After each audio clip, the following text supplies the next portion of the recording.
Friends, இந்த வீடியோவில் மசாலா இடியாப்பம் எப்படி செய்யலான்ட்டு பார்க்கலாம். வாங்க வீடியோக்குள்ளே போகலாம். மசாலா இடியாப்பம் செய்கிறதுக்கு பேன் ஹீட் ஆனதும் அதில் ஆயில் ஊற்றிக்கலாம். பிறகு உளுத்தம்பருப்பு கடலப்பருப்பு ஆட் பண்ணிக்கலாம். பொடியாக நறுக்கி வச்சுருக்க வெங்காயத்தை இப்போ ஆட் பண்ணி நல்லா ஃப்ரை பண்ணி விட்டுருங்க. வெங்காயம் வதங்கினதும் வரமிளகா கருவேப்பிலை போட்டு நல்லா வதக்கி விட்டுறலாம். தேவையான அளவு உப்பு இப்போ ஆட் பண்ணிக்கோங்க.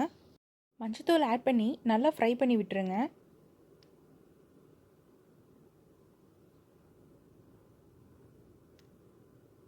இப்போது ஒரு எலுமிச்சம்பழத்தை பிழிஞ்சு அதோட சாறை ஆட் பண்ணிக்கலாம்.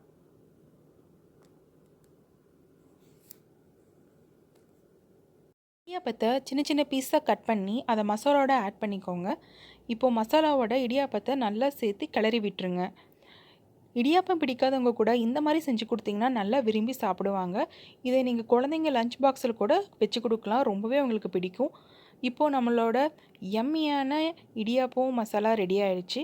இந்த வீடியோ உங்களுக்கு பிடிச்சிருந்தால் லைக் பண்ணுங்கள், மறக்காமல் சேனலுக்கு சப்ஸ்கிரைப் பண்ணுங்கள்.